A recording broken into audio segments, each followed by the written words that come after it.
pressure is more than atmospheric pressure. Below which pressure is more than atmospheric pressure.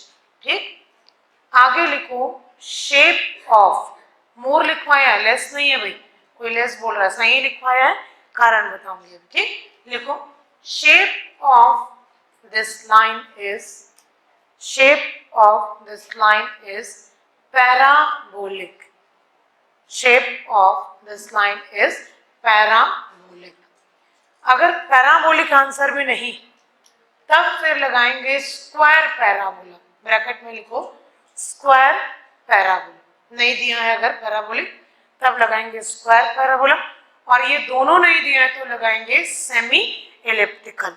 लगाओ, लिखो और bracket में लिख लो semi elliptical. First choice and the main, actual में जो शेप होता है वो होता है पैराबोला, नहीं दिया तो स्क्वायर पूरा पैराबोला, ये दोनों नहीं दिया तो सेमी एलिप्टिकल। ठीक, अब ये क्या होता है इसको समझो। ठीक, रूम में बैठे हो, अभी बहुत देर से बैठने के बाद थोड़ी देर के बाद थकान लगने लगता है, तो बाहर जाके खुली हवा में सांस लेते हो। क्यों? क्योंकि बाहर का प्रेशर कैसा है, एटमॉस्फेरिक प्रेशर, और अंदर में प्रेशर एटमॉस्फेरिक प्रेशर से ज्यादा है। आपको यहाँ पर प्रेशर फील होता है, दबाव फील होता है, घुटन लग रहा है, सफोकेशन, समझते हो। ठीक, एक आध बार बंद गाड़ी में बैठ के देखना, बिना एसी बिना पंखा चालू किए बैठ के देखना, ब्लोवर वगैरह चालू मत करना कार के अंदर, मर जाओगे। ठीक, ऐसे होता है, यानी पेट्स को छोड़ देते हैं, बेचारे को गया। ठीक, क्यों? क्योंकि that pressure is more than atmospheric pressure, जो उसकी बॉडी की कंडीशन में हैंडल नहीं हो पाए। जैसे ही बाहर निकलोगे आप खुली सांस लोगे, आपको थोड़ा सा फ्री लगने लगता है। इसलिए बोलते हैं कि पढ़ाई में बीच बीच में ब्रेक लो, बीच बीच में मतलब एक एक घंटे में ब्रेक लो। ठीक, क्यों? क्योंकि उससे क्या होता है, आपको एटमॉस्फेरिक प्रेशर जो है वो आपकी बॉडी के हिसाब से डिजाइन रहता है। अब यहाँ पर इसी लाइन को कौन सी लाइन बोलते हैं, फ्रीएटिक लाइन। ध्यान से देखना फिर बने। सपोज एक अर्धन डैम, ठीक, एक अर्धन डैम, इस अर्धन डैम में ये साइड पे पानी भरा हुआ, इसको बोला अपस्ट्रीम साइड। अर्धन डैम लो, कंक्रीट डैम लो, कोई दिक्कत। अर्धन में बताऊंगी तो ज्यादा क्लियर दिखेगा, कंक्रीट में वही चीज नीचे बन जाएगी, ऊपर में नहीं बनता। ठीक, अब मैं पानी का पैटर्न को देखो, इसमें फ्लो नेट जब बनाओ तो दो लाइन होती है, एक लाइन होती है फ्लो लाइन और एक होती है equipotential line, that is psi line and phi line. Psi line किसको बोलते हैं, फ्लो लाइन, जिससे पानी बहता है। तो यहां से पानी चलना शुरू किया ऐसा, यहां से पानी चलना शुरू किया ऐसा, ये हर लाइन पे हम ऐसा करके ड्रॉ करते जाते हैं, सिर्फ देखते जाओ। जो सबसे टॉप में जो लाइन चलती, ठीक, ये वाली लाइन, एक्चुअली मैं इसको आगे एक्सटेंड करती हूँ। इस लाइन को बोलते हैं टॉप मोस्ट फ्लो लाइन। ये सारी लाइन कौन सी है, साई लाइन यानी फ्लो लाइन, बट सबसे ऊपर में जो लाइन है उसको बोलेंगे टॉप मोस्ट। पहला objective question, top most flow line कौन सी लाइन होती, तो आप बोलोगे फ्रीएटिक नहीं, वो तो सेकंड क्वेश्चन पूछेगा कि टॉप मोस्ट फ्लो लाइन कौन सी लाइन होती है, तो आपका जो हाइड्रोलिक स्ट्रक्चर उसके अपस्ट्रीम का टॉप सरफेस या फ्री सरफेस को ही क्या बोलते हैं, टॉप मोस्ट फ्लो लाइन, और इसी को बोलते हैं फ्रीएटिक लाइन। कौन सी लाइन बोलते हैं, फ्रीएटिक लाइन। समझ में आ रहा है, the upstream water surface, upstream face नहीं बोल रही हूँ, फेस दूसरा लाइन है, the upstream water surface is called top most flow line और फ्रीएटिक लाइन। अब यहाँ पर ध्यान से देखना, ठीक, ये जो टॉप लाइन, इस लाइन के ऊपर क्या है, हवा है। हवा मतलब कौन सा प्रेशर है, एटमॉस्फेरिक प्रेशर, और इसके नीचे पानी के नीचे पानी और प्रेशर आता है कि नहीं, गामा डब्ल्यू इंटू एच। तो इस लाइन के नीचे प्रेशर क्या है, ज्यादा है, किससे ज्यादा है, एटमॉस्फेरिक प्रेशर से ज्यादा है। और इस लाइन पर या इस लाइन के ऊपर प्रेशर क्या है, कम, जो कि कौन सा प्रेशर है, एटमॉस्फेरिक प्रेशर।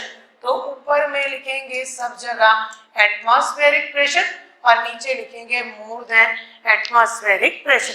अब कुछ लोग इधर को खोज रहे हो कि यहाँ पर सॉइल आ गया, इसको प्रेशर को कैसे करें। तो ये लाइन शुरू कहाँ से हो रही है, फ्री सरफेस से।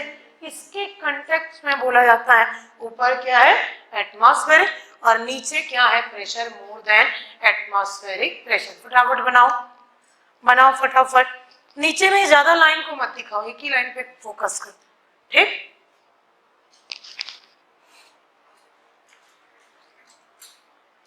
छोटी छोटी चीजें, मैं बार बार रिपीट कर रही हूँ इन चीजों को, ठीक। ये सब ऑब्जेक्टिव क्वेश्चन बनता है, पढ़ते जाओ ठीक से और क्वेश्चन लगाते जाओ घर पे, ठीक।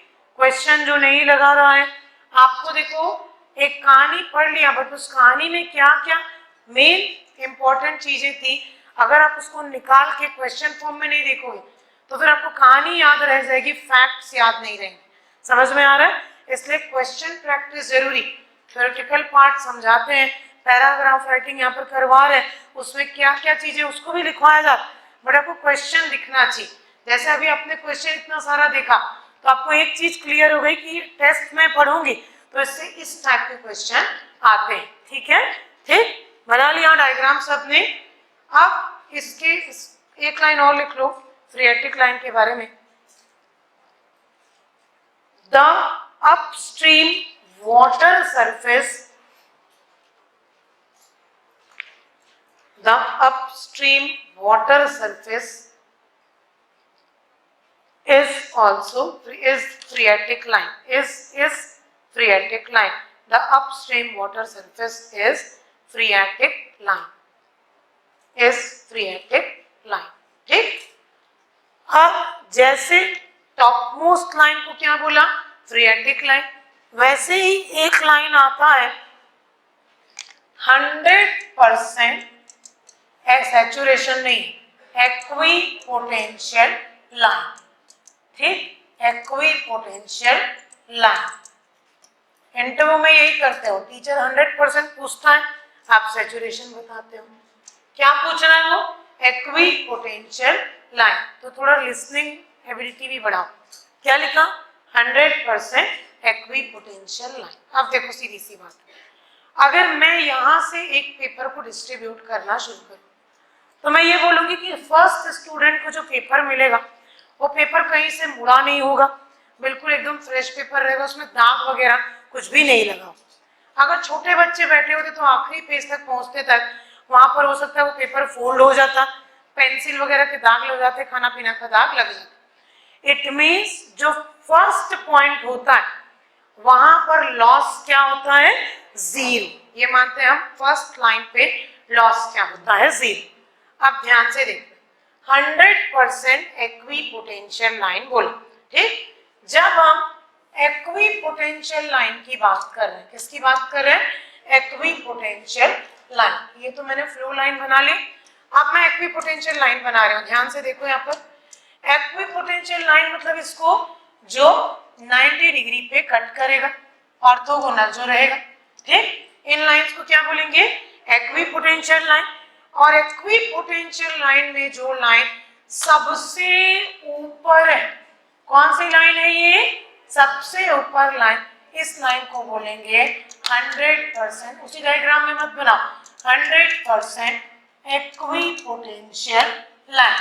पर आपको ये नहीं पूछना, आपको पूछेगा 100% एक्विपोटेंशियल लाइन कौन सी लाइन है, तो आप बोलोगे जो हाइड्रोलिक बॉडी या डैम का upstream face, upstream water level कौन सा था, फ्रीएटिक लाइन, और अपस्ट्रीम फेस कौन सा है, 100% एक्विपोटेंशियल लाइन। तो बनाओ डायग्राम, फिर लिखेंगे, बनाओ डायग्राम, ठीक, नया डायग्राम बनाएंगे। डिस्टर्ब नहीं करना पुराने वाले। और ये व्हाइट लाइन जो बनी, ये लाइन जो बनी ऑरेंज कलर की, ठीक, कर्व कर्व टाइप का बना दो, तो ये आ जाएगा आपका फाई लाइन। कौन सी लाइन बनेगी ये? Phi line. इक्विपोटेंशियल लाइन किसको बोलते हैं? फाई लाइन, ठीक। तो 100% equipotential line.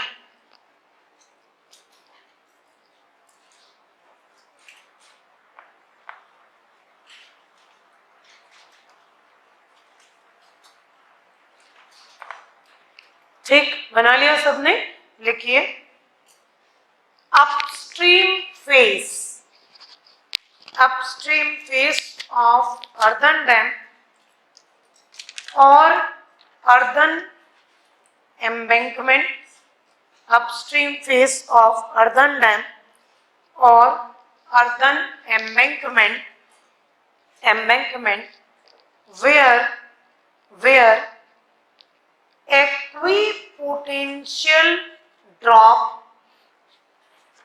equipotential drop is zero, equipotential drop is zero, or no head loss obtained is called 100% equipotential line, is called 100% equipotential line, 100% equipotential line। तो upstream water level किसको दिखा रहा है? किसको दिखा रहा है? फ्रीएटिक लाइन। और अपस्ट्रीम फेस को किसको दिखा रहा है? 100% एक्विपोटेंशियल लाइन। यहाँ पर से शुरू हो रहा है, पानी बहते हुए क्रॉस पहली बार करता है, तो यहाँ पर कोई लॉस नहीं होता, ठीक। तो ये आ गया आपका दोनों इंपॉर्टेंट।